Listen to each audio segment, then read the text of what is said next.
अच्छा जी, तो हम स्टेप वाइज मैनेजमेंट डिस्कस कर रहे थे एस्थमा की। तो इसमें सबसे पहले स्टेप 1 होता है हमारा माइल्ड इंटरमिटेंट एस्थमा में हमने किस तरह से ट्रीट करना है। ठीक है, माइल्ड है लेकिन बार बार हो रहा है, इंटरमिटेंट अटैक्स हो रहे हैं। तो उसमें जो है हमने सबसे पहला हमारा जो ट्रीटमेंट ऑफ चॉइस होता है ना, वो साबा होता है, जिसको हम कहते हैं short acting beta adrenergic agonist. ठीक है, inhale short acting beta agonist होते हैं। यही हमारे माइल्ड इंटरमिटेंट एस्थमा में ट्रीटमेंट ऑफ चॉइस होता है, ये आपने याद रखना है। तो साबा के एग्जांपल आपको पता होने चाहिए। इसमें एल्ब्यूटेरोल, टेरब्यूटेलिन ये आ जाते हैं। ठीक है, इसके अलावा सैल्ब्यूटामोल, ठीक है, ये भी आ जाती है। तो ये इसकी इंडिकेशन क्या है? It is indicated in those with a mild intermittent asthma. ठीक है, फॉर एग्जाम्पल दैट इज़ जैसे कि सिम्टम उसके less than once a week for 3 month, यानी 3 महीनों से उसको एक हफ्ते से भी कम सिम्टम्स हो रहे हैं। लेस देन वंस, हफ्ते में एक बार से भी कम बार। ठीक है, 3 महीनों से इस तरह, इसको हम कहते हैं माइल्ड इंटरमिटेंट एस्थमा, ये इसकी इंडिकेशन है। और दूसरा, less than 2 nocturnal symptom per month, यानी रात को जो एस्थमा की वजह से वो उठ रहा है वो लेस देन 2 नॉक्टर्नल सिम्टम है, 2 से कम। तो ये हो गया हमारा माइल्ड इंटरमिटेंट एस्थमा का स्टेप 1। स्टेप 2 है रेगुलर प्रिवेंटिव थेरेपी, यानी रोज़ाना उसको ऐसी रेगुलर प्रिवेंटिव थेरेपी दी जाए। तो उसमें क्या आ जाता है हमारे पास, साबा वही जो है शॉर्ट एक्टिंग बीटा एगोनिस्ट ही है एज नीडेड, बस उसमें आपने प्लस ऐड करना है any one of the following. क्या? एक तो या आप साबा के साथ उसको इनहेल्ड लो डोज, याद रखिएगा, लो डोज कॉर्टिकोस्टेरॉइड्स दें, which is the preferred choice. हम ज़्यादातर यही प्रेफर करते हैं कि साबा के साथ लो डोज कॉर्टिकोस्टेरॉइड इनहेल्ड दिए जाए। ठीक है, इनहेल कॉर्टिकोस्टेरॉइड जैसे beclomethasone 200 to 800 microgram per day. या फिर आप इसी साबा के साथ कोई ल्यूकोट्राइन रिसेप्टर एंटागोनिस्ट जो कि कॉमनली यूज़ होते हैं जैसे मोंटेलुकास्ट, दफिरलुकास्ट, वो दे दें। या फिर इसी साबा के साथ कोई mast cell stabilizer, cromolyn sodium या नीडोक्रोमिल।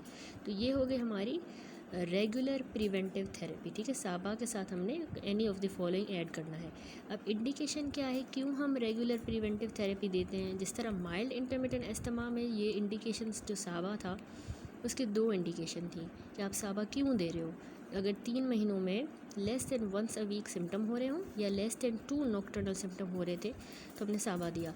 लेकिन अब साबा plus any one of the following हम क्यों दे रहे हैं? उसकी इंडिकेशन है अगर एग्जासर्बेशन हो एस्थमा की इन द लास्ट 2 ईयर्स। ठीक है, लास्ट 2 सालों में उस पेशेंट को एस्थमा की अगर एग्जासर्बेशन हुई है तो आपने उसको रेगुलर प्रिवेंटिव थेरेपी देनी है।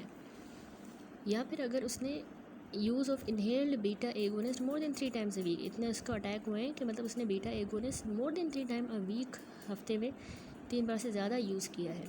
या फिर उसको सिम्टम हुए हैं more than 3 times per week. या फिर वो एस्थमा की वजह से 1 नाइट पर वीक उठ गया है नींद से, यानी नॉक्टर्नल सिम्टम हुए हैं 1 नाइट पर वीक, हफ्ते में एक बार। तो ये इंडिकेशन है कि फिर ऐसे पेशेंट को आपने रेगुलर प्रिवेंटिव थेरेपी देनी है, यानी साबा प्लस या तो लो डोज कॉर्टिकोस्टेरॉइड्स इनहेल्ड, या तो साबा के साथ ल्यूकोट्राइन रिसेप्टर एंटागोनिस्ट, या साबा के साथ मास्ट सेल स्टेबलाइजर। ठीक हो गया। तो इंडिकेशन आपको याद होनी चाहिए कि आखिरी 2 साल में एस्थमा की एग्जासर्बेशन हुई हो, या इनहेल बीटा एगोनिस्ट यूज़ करना पड़ गया है more than 3 time per week, या सिम्टम जो है हफ्ते में मोर देन 3 टाइम्स हो रहे हैं, या रात को जो है अवेकन हो रहा है by asthma 1 night per week. उसके बाद आता है हमारे पास स्टेप नंबर 3। स्टेप नंबर 3 होता है ऐड ऑन थेरेपी। अब ऐड ऑन थेरेपी क्या है? एक्चुअली देखिए, साबा जो है वही जो यूज़ कर रहा था पेशेंट, उसी के साथ हमने प्लस करना है any one of the following. या तो low dose inhaled corticosteroids plus में लाबा ऐड करेंगे हम, जो कि इसमें हमारी प्रेफर्ड चॉइस होती है। यानी स्टेप 1 तो सिर्फ साबा था, स्टेप 2 में हमने साबा के साथ लो डोज कॉर्टिकोस्टेरॉइड दिया था, प्रेफरेबली वही था। लेकिन अब स्टेप 3 में साबा के साथ लो डोज कॉर्टिकोस्टेरॉइड तो है, साथ में लाबा भी ऐड करना है, तो ये कहलाएगा स्टेप 3, यानी इसको ऐड ऑन थेरेपी कह रहे हैं। तो लाबा हमारा क्या होता है? लॉन्ग एक्टिंग ये बीटा एगोनिस्ट होते हैं, जिस तरह हमने नाम दानिश में डिस्कस किया कि इनका एक्शन जो है मोर देन 12 आवर्स रहता है। वैसे होता है ऑनसेट ऑफ एक्शन डिले होता है, लेकिन ये एक्ट ज़्यादा टाइम तक करते हैं, लॉन्ग एक्टिंग, इसीलिए हम कहते हैं 12 आवर्स तक। इसकी एग्जांपल है हमारी साल्मेट्रोल, फॉर्मेट्रोल, मैंने आपको दिखाई भी थी। तो ये हमने यानी लो डोज इनहेल कॉर्टिकोस्टेरॉइड्स के साथ ऐड करके देने होते हैं, लाबा देने होते हैं, और साबा वही कंटिन्यू रहेगा। तो ये स्टेप 3 है ऐड ऑन थेरेपी। अब low dose inhale corticosteroid plus long acting anticholinergic भी दिए जा सकते हैं।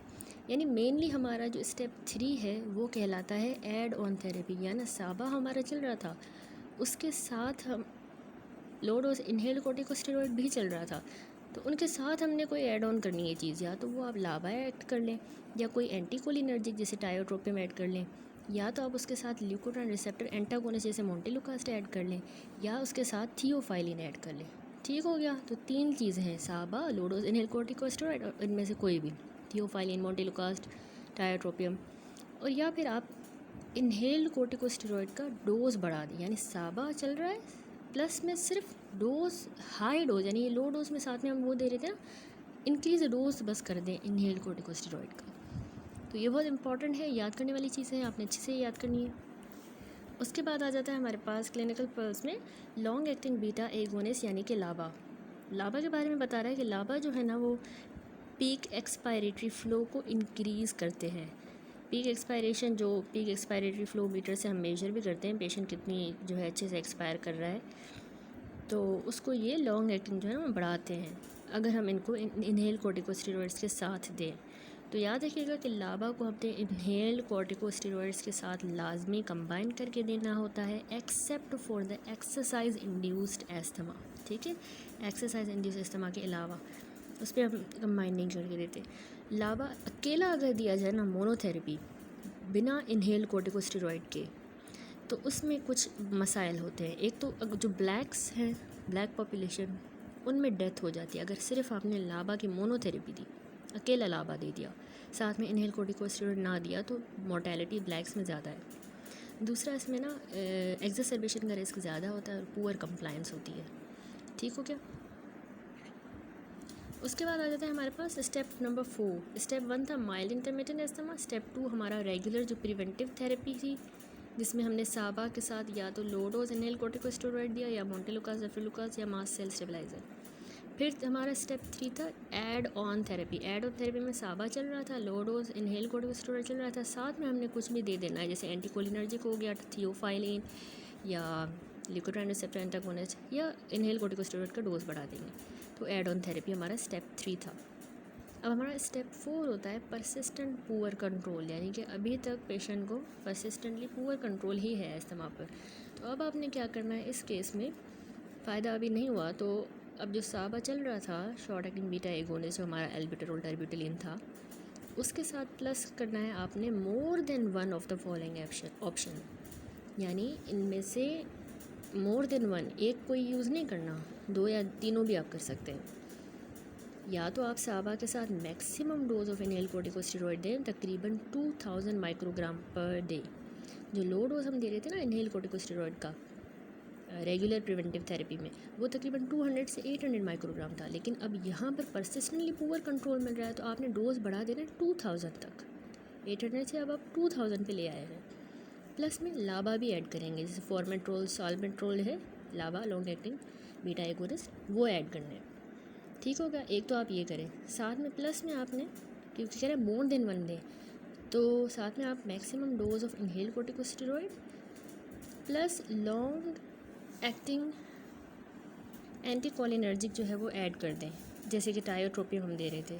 ठीक है, तो यानी आपने क्या किया, साबा के साथ जो है मैक्सिमम डोज दिया इनहेल कॉर्टिकोस्टेरॉइड प्लस लाबा ऐड किया, या तो maximum dose inhale corticosteroid plus long acting anticholinergic add किया, और या फिर आप उसमें ऐड कर दें फोर्थ ड्रग जो कि एक ओरल ल्यूकोट्राइन रिसेप्टर एंटागोनिस्ट भी हो सकती है, या फिर थियोफाइलिन, इन दोनों में से कोई एक चौथी ड्रग भी ऐड करें। यानी ये था साबा एक हो गया, नंबर 2 ये था, नंबर 3 ये, और चौथी ड्रग हमने इन दोनों में से थियोफाइलिन या मोंटेलुकास वगैरह में से कोई एक ऐड करनी है। तो ये होता है परसिस्टेंट पुअर कंट्रोल एस्थमा को हमने कैसे ट्रीट करना है। एंड नंबर 5 लास्ट स्टेप होता है हमारा सीवियर एस्थमा। सीवियर एस्थमा जो है जिसको हम स्टेटस एस्थमेटिकस भी कहते हैं, उसका वैसे एक अलग प्रोटोकॉल है जो हम आगे डिटेल में देखेंगे, लेकिन अगर यही जो है एस्थमा कंट्रोल नहीं हो रही और वो सीवियर हो गई है, तो उसमें आपने किस तरह से मैनेज करना है, वो आपने यही स्टेप 4 वाली मेडिकेशन, स्टेप 4 में 4 मेडिकेशन है, इस तरह भी याद कर सकते हैं, तो वही आपने मेडिकेशन में प्लस करना है any one of the following, या साथ में ओरल स्टीरॉयड दें, यानी पहले तो इनहेल चल रहे थे, आप ओरल पे आ जाएंगे आप, जो कि प्रेफर्ड ऑप्शन होता है हमारा स्टेप 5 का। ठीक है, कि ओरल दिए जाए, या फिर आप उसको एंटी IgE थेरेपी दें जो कि इतनी कॉस्ट इफ़ेक्टिव नहीं है, थोड़ी महंगी होती है IgE एंटीबॉडीज़। तो ओरल स्टेरॉइड जो है वो आपने लोवेस्ट पॉसिबल डोज में देने होते हैं, प्रोवाइडिंग एडिक्वेट कंट्रोल। और एंटी IgE थेरेपी में हमारी जो ओमालिजुमाब है, monoclonal anti IgE antibody use की जाती है। तो इंडिकेशन क्या है? Indication is severe asthma. Severe asthma फिर हम किसको कह रहे हैं कि अब हम ये सारी देंगे मेडिकेशन कब?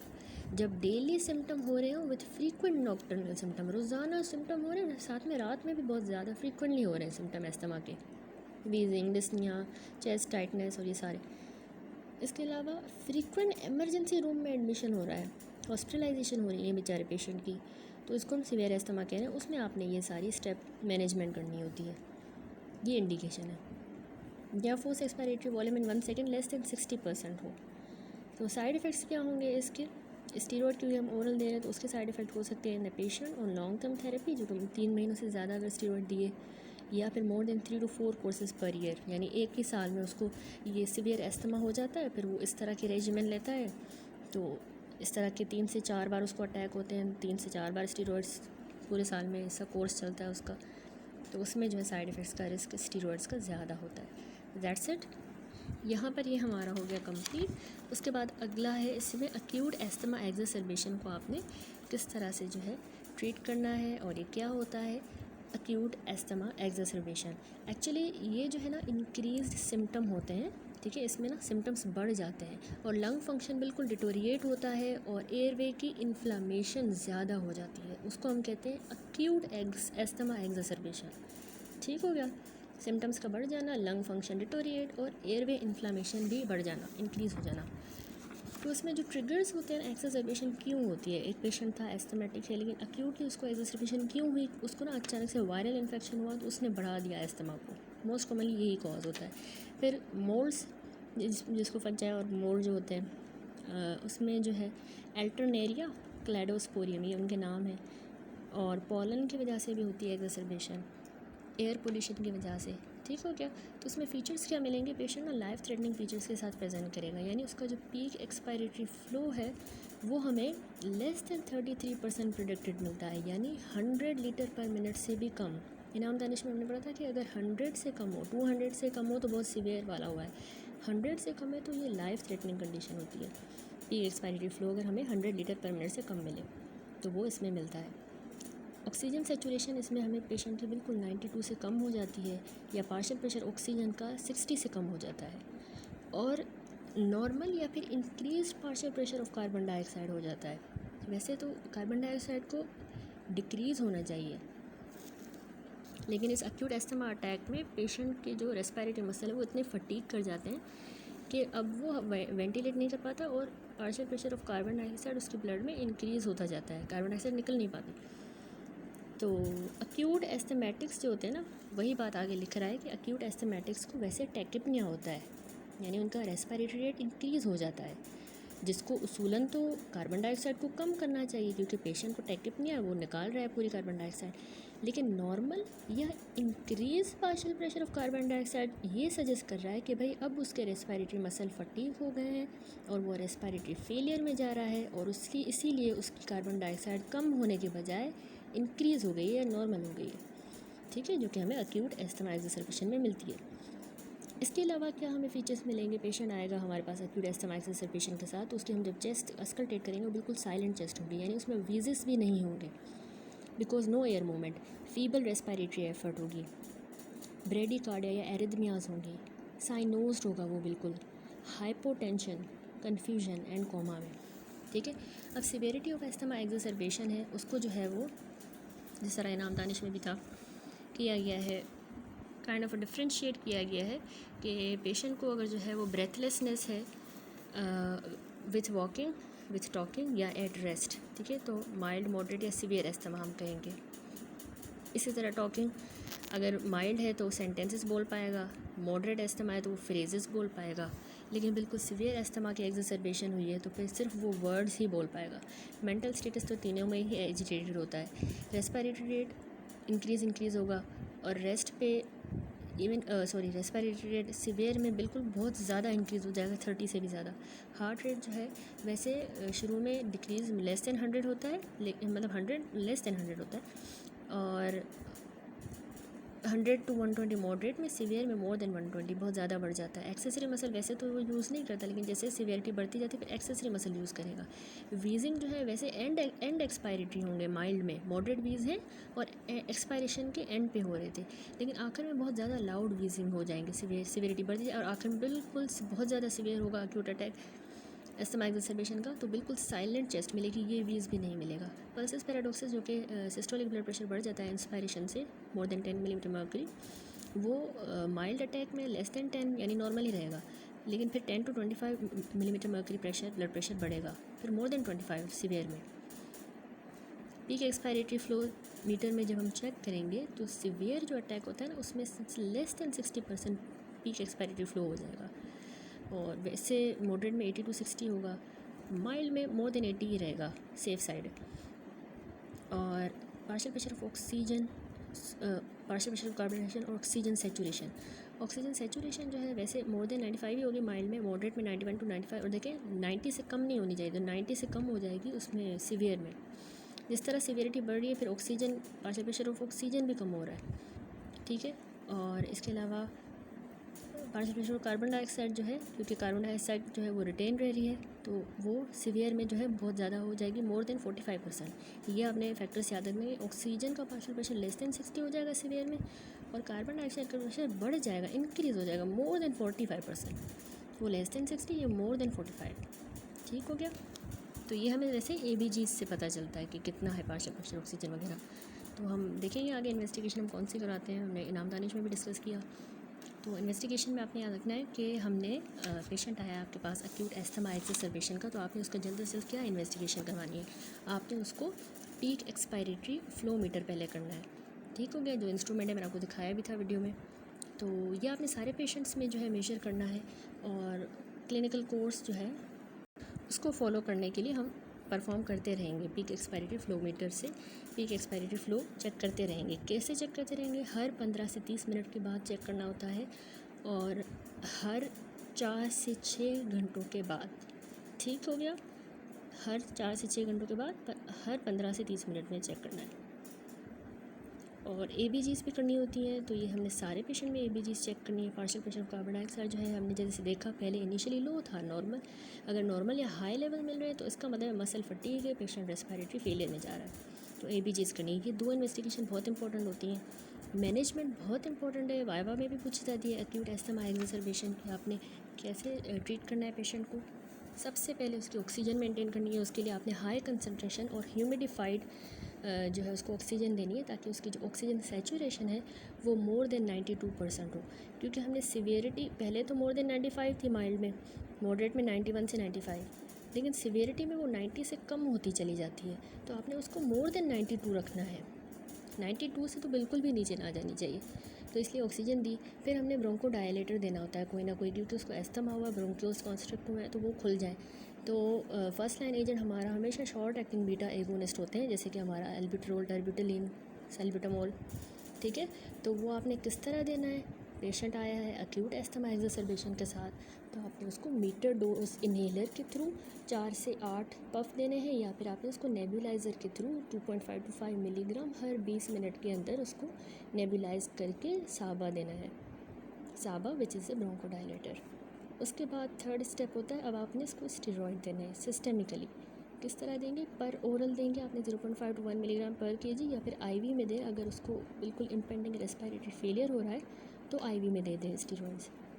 सीवियर एस्थमा में एडिशनल ये पॉइंट बता रहा है कि सीवियर एस्थमा में जो है ना आइप्राट्रोपियम, जो कि हमारा एंटीकोलिनर्जिक है, ये भी हम मीटर डोज इनहेलर में 4 to 8 पफ या नेबुलाइज़र की मदद से 0.5 मिलीग्राम हर 20 मिनट में देंगे, ठीक है। ये बस रूट है मीटर डोज इनहेलर से या नेबुलाइजर से, ड्रग आपने ये आइप्राट्रोपिन देनी है एंटीकोलिनर्जिक, या IV मैग्नीशियम दे दें जो कि ब्रोंको डायलेशन प्रोवाइड करेगा उन लोगों में जिनका peak expiratory flow less than 30% है, ठीक है। क्योंकि हमने देखा कि सीवियर जो अटैक होता है, माइल्ड मॉडरेट सीवियर, हमने टेबल देखा, तो सीवियर में पीक एक्सपायरेटरी फ्लो 60 से भी कम होता चला जाता है, ठीक है। तो आपने जिनका बिल्कुल 30 से भी कम चला गया है पीक एक्सपायरेटरी फ्लो, आपने पीक एक्सपायरेटरी फ्लोमीट्री से चेक किया है, तो उसमें फिर आप IV मैग्नीशियम देंगे, ब्रोंकोडायलेशन प्रोवाइड होगी। एंड देन एंडोट्रैकियल इंट्यूबेशन, ये आप क्यों करेंगे? ये अगर पेशेंट जो है उसको ICU में मैनेज किया जा रहा है, यानी वो कोमा में जा रहा है, कंफ्यूज है, एग्जॉस्टेड या ड्रॉजी हो रहा है, रेस्पिरेटरी अरेस्ट हो रहा है, उसकी आर्टीरियल ब्लड गैसेस आपने चेक की ABGs, तो उनमें आपको पार्शियल प्रेशर ऑक्सीजन का बिल्कुल 60 से कम मिला और गिरता जा रहा है, फॉल कर रहा है, या पार्शियल प्रेशर कार्बन डाइऑक्साइड का 45 से ज़्यादा हो रहा है, यानी सीवियरिटी में जा रहा है और राइज करता जा रहा है, pH लो मिल रही है, फॉल कर रही है, यानी एसिडोसिस हो रही है, तो ये सारी इंडिकेट कर रही हैं कि पेशेंट जो है वो बिल्कुल रेस्पिरेटरी फेलियर में जा रहा है, उसको बहुत ही सीवियर किस्म का अटैक हुआ है अस्थमा का, और उसमें फिर आपने एंडोट्रैकियल इंट्यूबेशन करनी होगी इन सारे केसेस में, ठीक है। अगर ABGs डिटोरिएट हो, रेस्पिरेटरी अरेस्ट हो जाए, कन्फ्यूजन कोमा, एग्जॉशन कोमा, ठीक है, इसमें तो फिर एंडोट्रैकियल इंट्यूबेशन करनी होगी।